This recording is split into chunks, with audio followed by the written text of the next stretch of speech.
Hello, everybody. Coming to you, bringing you another sermon online. I'll be switching to my PowerPoint in just a minute. But the lesson is going to be, what is your value? And of course, everything in this world has a monetary value placed on it. Every possession, everything has value. And if you don't understand that, try and go buy something, and you'll pick up one thing. It'll say $10, and so that's what the value is. And then whether you're willing to go with that value, if you think it's a value for you, you may purchase it, or you say, "Well, I'll wait and go someplace. I might find it cheaper." So we all have value, but what we want to concentrate upon is, what is your value to God? What is your value to your brethren at church? What is your value to your neighbors? What is your value to your friends? So let's get started on this, and we'll have this sermon here about what is our value. Okay, here we go. All right. All right. Now, the question that we just asked, do you provide any value to anybody? You know, sometimes we've heard people say, well, I just feel worthless. And there's no such thing as a worthless individual. Now, there's some people who we probably figured we could do without, but they still have value. They have a value. Their soul has a value. And so we need to address that as well. But when we try and think of it, how much are we worth? And a lot of times we kind of think we're worth a whole lot more than what somebody else thinks we are. How many of us think that we should be making a whole lot more money because we're worth it, when our boss says, "Hey, that you're not worth it to me"? So, yes, how much are we worth? And how much do people value you? And how much do we think we are worth to others? All right, let's look at that. All right. There are so many ways to begin this subject. I've already covered several of them already. And whenever we speak of value, most of the time we are speaking of monetary value. And that's what most people associate the word value with. We also understand that what has value with one person may carry no value for another. You ever go to a garage sale or something like that? What used to have value for someone is no longer has value for them. So something that you may have been looking for, all of a sudden you get it at a real cheap price, and you're excited about that. So we know things have different types of values. And let's face it, pictures of your grandmother have value to you, but not to me. And you can understand that. That does not dismiss her value to you and how you treasure her. And so we must see that. Now, we often place value upon things. And how many things do you have that you would not want to let go? And why is the reason you don't want to let go? Well, they have value. They either have sentimental value or they have monetary value for you. And you wouldn't want to let that go. See, if I came into your house and started picking up things and throwing them into the trash can, you'd probably get upset with me. Why? Well, who's this picture of this old lady? I don't know her, so I throw it away. That's your grandmother. That's your mother. That's your dear departed wife or somebody. And you'd be upset. And we can understand that. We can understand that type of thinking. You would have every right to be upset with me because I may not see the value in something that you might treasure. All right, a synonym of value is worth. What is this worth to you? And you have to associate worth with value. All right, remember the two short parables in Matthew 13:44 through 46. First of all, the man was going along and stumbled across the treasure, and then he went and sold all he had and bought that field so that he could have that treasure. And the other one was the pearl of great price. And so he found that and sold all he had. The kingdom of heaven is like a treasure hidden in the field, which a man found and hid. And from joy over it, he goes and sells all that he has and buys that field. Again, the kingdom of heaven is like a merchant seeking fine pearls. And upon finding one pearl of great value, he went and sold all that he had and bought it. All right. The treasure in a field and the pearl of great value. There was so much value that the people gave all that they had to acquire these treasures. And these were treasures to these people, and the value was costly, but it was worth it to them. And so we need to look at that. Consider the value of the virtuous woman in Proverbs 31. Talks about that. I mean, a lot of it. Verse 10, her value is far above jewels, for her worth is far above rubies. So what amount of riches would you take to give up your child or spouse or parent?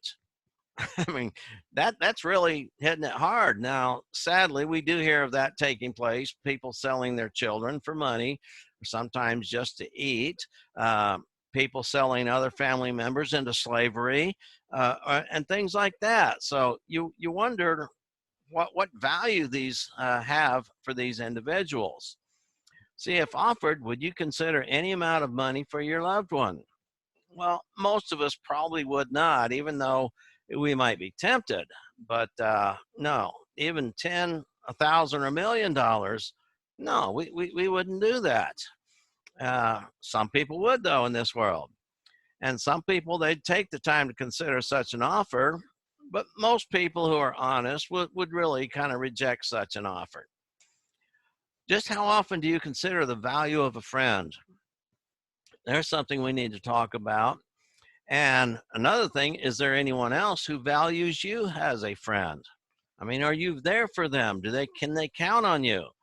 And so do you have someone that you can think of that you value as a close friend, that you're there for them no matter what?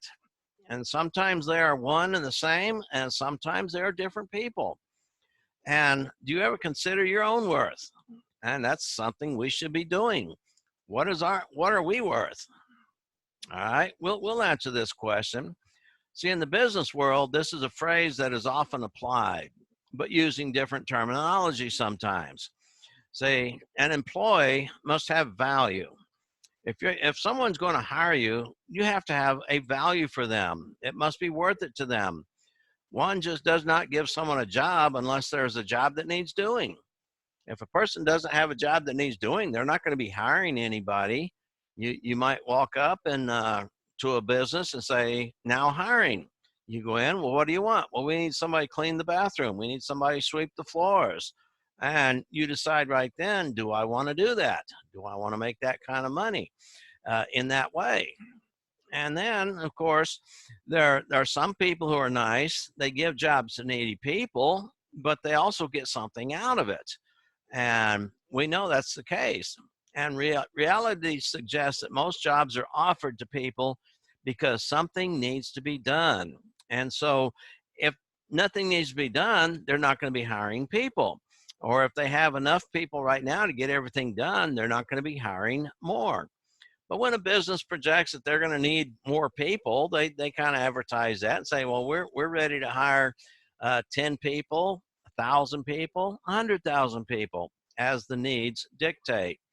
And then, of course, sometimes these jobs are seasonal. Around Christmas time, they get real busy, so they need the extra people. After Christmas is over, they don't need them anymore. All right, in the business world, if you do not perform your task in a timely manner and produce a value to your boss, you may not have a job very long. I mean, that's one thing. I mean, the chain of command, I mean, everybody has a responsibility to see that the job gets done. The higher up the ladder, you have a broader responsibility. But still, if they fail you below, you're the one that's going to get in trouble. So we have to make sure. In sports, an athlete might be given a huge contract. Well, why? Well, such contract is not to sit around and collect a paycheck, but is offered because of the value the athlete can give the team and the owner. I mean, we understand that. And how many times have you seen a star player negotiate a huge contract and then they just become a mediocre player? It happens. And guess what? Fans are not happy with that. When a player performs and helps the team to win, that player is of value to the owner, the team, and even the fans. I mean, they say pay him millions, pay him a lot, give him all sorts of benefits, as long as he is helping the team to win. But the player that does not perform is basically just a waste of salary, and most of those mentioned above would just as soon get rid of the poor producers. I mean, we've seen people negotiate big, huge contracts, and then 2 years later, man, they're ready to be gone. Their fellow players don't want them around. The fans don't want them around anymore. All right. Luke 13, verse 6 through 9. And he began telling this parable. A certain man had a fig tree which had been planted in his vineyard. And he came looking for fruit on it, and did not find any. And he said to the vineyard keeper, behold, for 3 years I have come looking for fruit on this fig tree without finding any. Cut it down.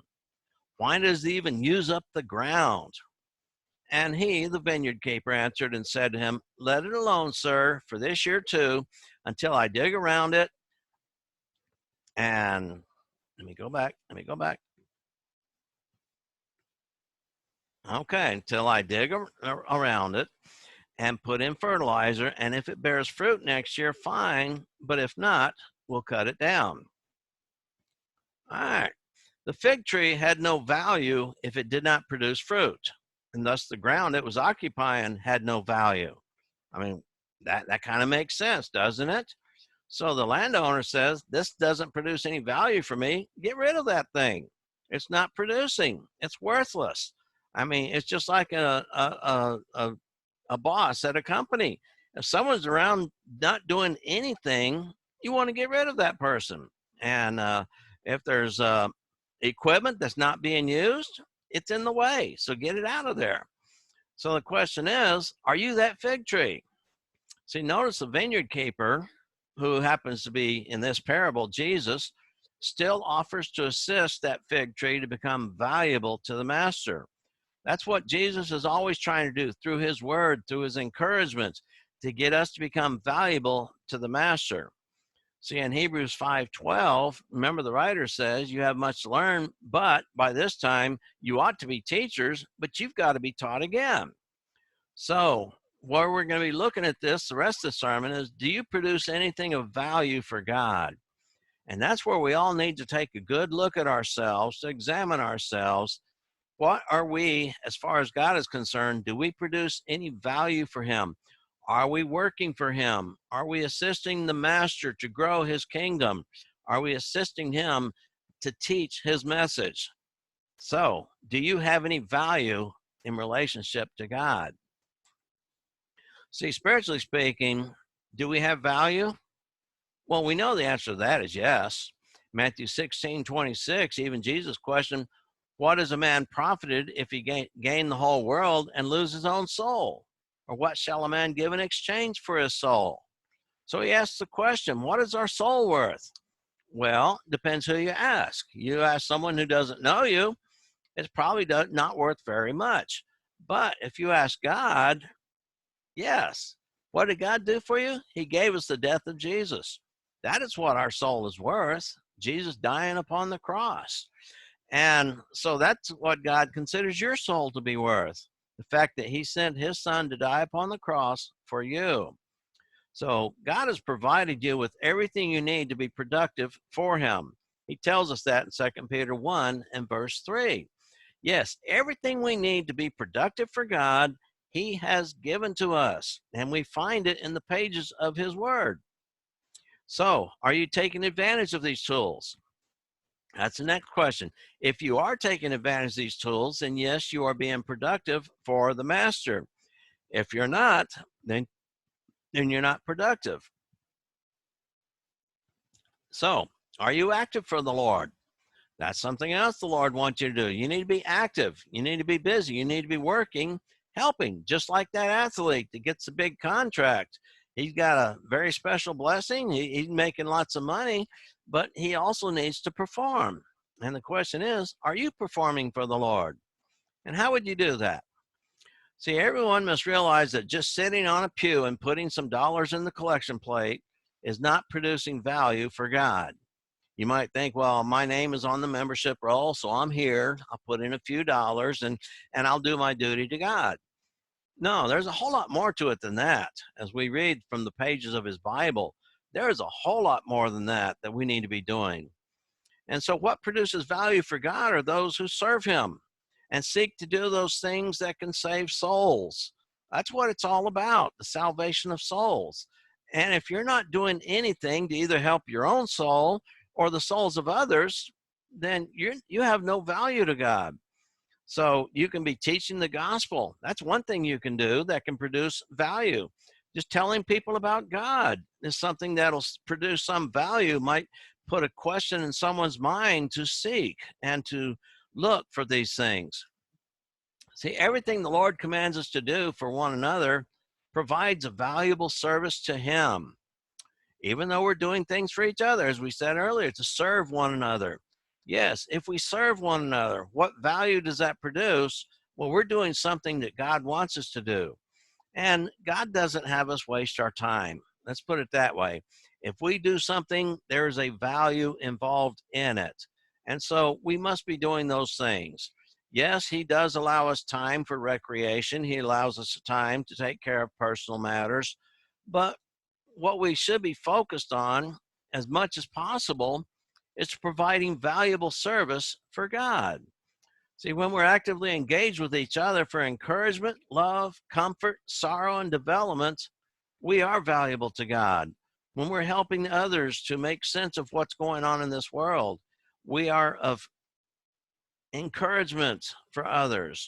And sometimes we deal with people's sorrows. We're there for them to talk to them, or sometimes just to listen or give them a shoulder to cry on. I mean, that is doing something, and that is valuable to God. That's what God wants us to see. He wants to see us in our relationships, developing our relationships and helping our relationships so that we can all go to heaven.